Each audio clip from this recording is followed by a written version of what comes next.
Why do you think it is important کہ آج کے دور میں جب 500 مسائل اور چل رہے ہیں دنیا کے اندر تو دین کی بات کیوں کی جائے اور اس کو امپورٹنس کیوں دی جائے دین کی بات؟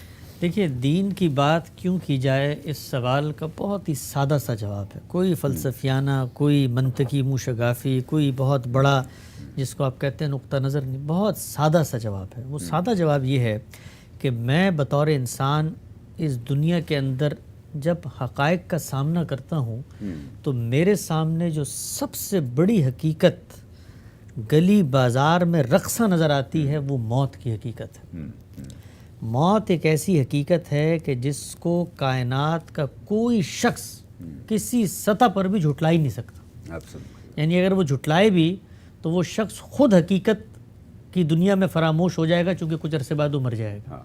کوئی شخص اس دنیا میں موت کو نہ جھٹلا سکتا ہے، موت کا سامنا کرنے سے انکار کر سکتا ہے، موت کو ٹال سکتا ہے، موت کو شکست دے سکتا ہے، موت سے لڑ سکتا ہے.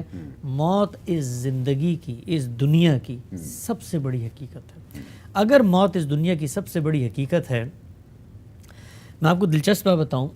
اکثر یہ ہوتا ہے، ہم لوگ چونکہ ایک زندگی میں جی رہے ہوتے ہیں، اندازہ نہیں ہوتا موت کے بارے میں. بھئی موت ہم یہ سمجھتے ہیں یار ابھی تو ہم جوان ہیں، میری عمر 28 30 32 سال ہوگی، آپ کی عمر 35 36 سال ہوگی، 60 70 سال کا وقت ہے، اس وقت دیکھیں گے 90 سال کا وقت ہو جائے گا. اندازہ نہیں ہوتا موت کے بارے میں کہ بھئی موت. مجھے پڑھتے رہتے تھے ہمیشہ ہم لوگ، یہ موت کے بارے میں قرآن بھی پڑھتے ہیں، حدیث میں بھی پڑھتے ہیں، روز پڑھتے ہیں، لیکن کبھی اس طریقے سے اندازہ نہیں ہوا تھا کہ یہ موت کیا چیز ہوتی ہے. میں ایک دفعہ کراچی میں اپنے والدین سے ملنے گیا ہوا تھا ملیشیا سے. عید کا دن تھا اور عید کی نماز ہم پڑھ کے آئے تو والد صاحب کو فون آیا کہ ہمارے ایک عزیز کا انتقال ہو گیا. تو عید کا دن تھا، خوشی مسرت کا دن تھا. ہم نے کہا یہ تو دن بھی ایک طرح سے وہ ہو گیا، اور میں سفر پہ بھی آیا ہوا تھا گھر والوں سے ملنے. خیر طے یہ ہوا کہ جنازہ ان کا بہت دور تھا کراچی میں، وہاں نہیں جا سکتے ہم، لیکن ایک سرد خانے میں جہاں پر وہ میت آئے گی، ایدھی کا سپر ہائی وے پہ سرد خانہ تھا، وہاں چلے جاتے ہیں اور وہیں اعزاء اقربا سے مل لیں گے. عید کا دن تھا. تو میں والد صاحب کو لے کر چلا گیا وہاں پہ سپر ہائی وے پہ، اور وہاں پر جب ہم پہنچے اس مردہ خانے میں تو وہاں پر ایک شخص کھڑا ہوا تھا. میں مردہ خانے میں داخل ہوا تو وہ خالی پڑا ہوا تھا. تو میں نے اس سے کہا کہ بھائی عید کا دن ہے، آپ کا بھی دل چاہتا ہوگا لیکن کیا کرے، مجبوری ہے، تو میت آنے والی ہوگی، ہم بھی اس کا دیدار کرنے کے لیے آئے ہیں. تو اس نے کہا نہیں یہ تو میرا کام ہے، اور میں صبح عید کی نماز کے بعد سے اب تک کوئی 1.25 گھنٹے میں کوئی 42 کے قریب لوگوں کو غسل دے چکا ہوں. جب اس نے کہا کہ 42 کے قریب لوگوں کو کراچی کا ایک سرد خانہ غسل دے چکا ہے ایک گھنٹے کے اندر، آپ سوچیں. تو میں نے اس سے پوچھا، میں نے کہا وہ کہاں ہیں وہ 42 لوگ؟ تو اس نے دروازہ کھولا تو آپ یقین جانے کہ وہاں پر وہ لاشیں پڑی ہوئی تھیں.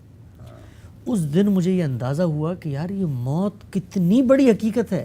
یہ سارے لوگ اپنی اپنے گھروں میں، اپنے اپنے محلوں میں، اپنی اپنی فیکٹریوں میں، اپنے اپنے کارخانوں میں، اپنے اپنے اداروں میں یہ کہہ رہے ہوں گے کہ یار میرے بغیر یہ دنیا کیسے چلے گی، ایک زندگی جی ہوگی، میرے بغیر یہ کائنات کیسے چلے گی، میرے بغیر یہ کارخانہ کیسے چلے گا. میں ہی تو ہوں یہ چیزیں لے کر چل رہا ہوں، میرا علم، میرا فلسفہ، میری مشقت، میرا مال و دولت، میری گاڑیاں، یہ سب کچھ، ان سب کچھ کو چھوڑ کے لمحہ لمحہ اگر آپ جائیے انٹرنیٹ پہ سرچ کیجئے، دنیا میں ایک دن میں ہزاروں کی تعداد میں لوگ رخصت ہوتے ہیں.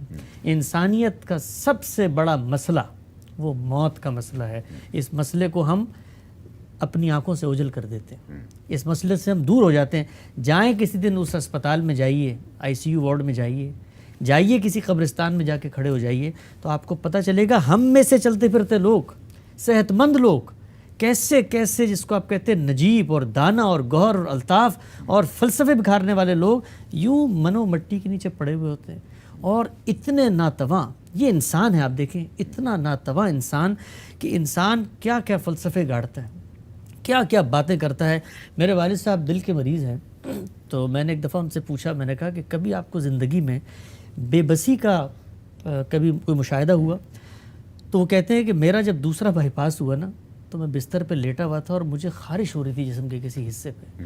میں اتنا بے بس تھا کہ میں اپنا ہاتھ وہاں تک نہیں لے آ سکتا تھا. تو انسان کو زندگی میں جو بے بسی کے لمحات آتے ہیں, آپ دیکھیے کبھی ناخن کاٹتے کاٹتے یہاں سے تھوڑا سا ناخن زیادہ کٹ جائے, پورا دن سی کرتے ہوئے انسان گزارتا ہے. تو ہم اتنے کمزور, اتنے ناقص, اتنے ناتواں ہیں کہ موت ہمارے دہانے پر روز آوازیں دے رہے. ابھی کرونا وائرس آیا, آپ نے دیکھا, یعنی وہ وائرس, وہ دنیا کا علم, اومیکرون آ گیا, وہ دنیا کا جس کو آپ کہتے ہیں تکبر, وہ تباہر, وہ پرائیڈ, ہم انسان, یہ سائنس, یہ کائنات, یہ زندگی, موت کو قابو کر لیا فلاں, ایک بے جان سا جرثومہ ہے.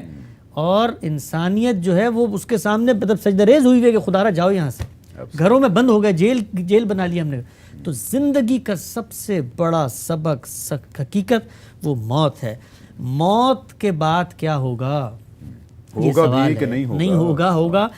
مجھے جہاں سے اس کا جواب ملے, کنووں میں اس کا جواب ہو, میں غوطہ زنی کروں گا اور وہاں سے اس کا جواب لوں گا. آسمانوں میں ہو, میں سیڑھیاں بنا کے چڑھوں گا, میں اس کا جواب لوں گا. مجھے کوئی بتا دے کہ میرے مرنے کے بعد کیا ہوگا, کیا ہوگا میرے ساتھ, میں کہاں جاؤں گا, میں کہاں سے آیا ہوں, میں کیا کروں اس زندگی میں کہ آگے اگر کوئی ایسی صورت ہو امتحان کی تو میں ناکام نہ ہوں.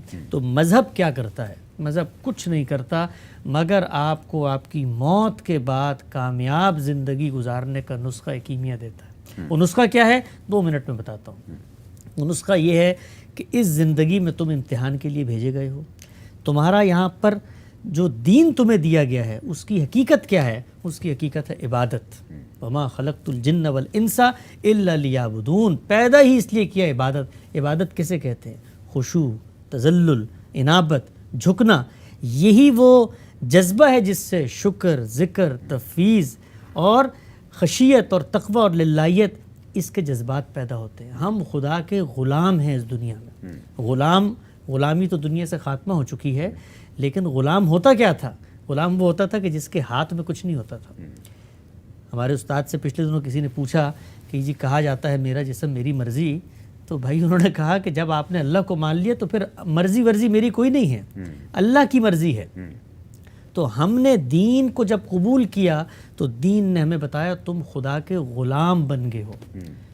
اب تمہارا اور اس کا رشتہ کیا ہے؟ عبد اور معبود کا. ہم اس کے بندے ہیں. جو عبد ہوتا ہے وہ پھر اپنے آپ کو کسی کے حوالے کر دیتا ہے, سپرد کر دیتا ہے.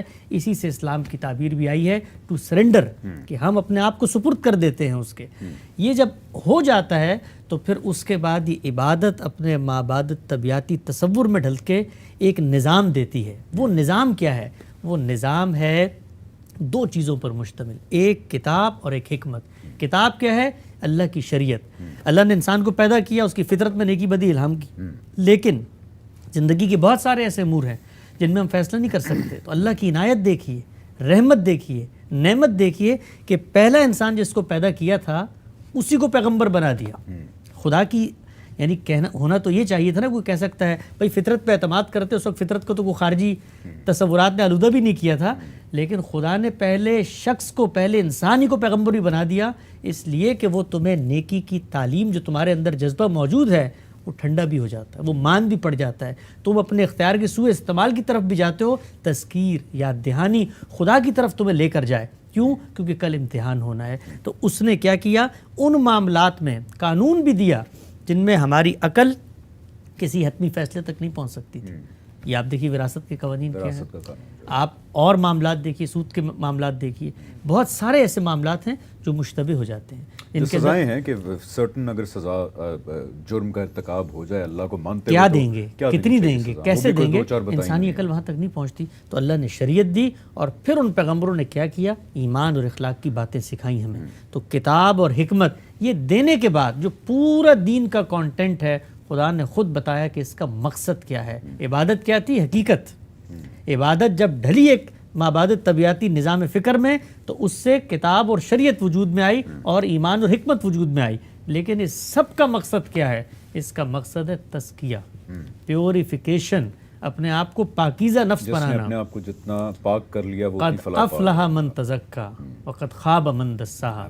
جس نے اپنے آپ کو آلودہ کیا اس نے اپنے آپ کو برباد کر لیا. یہ پاکیزگی کیوں ہے؟ یہ پاکیزگی کیوں ہے؟ اس لیے کہ اللہ تعالیٰ پاکیزہ نفوس کو اپنی ابدی بادشاہت میں ایک حصہ دینا چاہتا یعنی ہوں. پاکیزگی وہ پری ریکوزٹ ہے جو جنت کی سٹیزن شپ کے لیے آپ کو ہر صورت میں چاہیے، کمپلسری ہے وہ. اب دیکھیں ہم پاکیزہ کیوں ہوں گے؟ اس لیے کہ عالم کا پروردگار وہ خود کتنا منزہ اور پاکیزہ ہے، وہ چاہتا ہے کہ اپنی ابدی بادشاہت میں ہمیں شریک کر لے.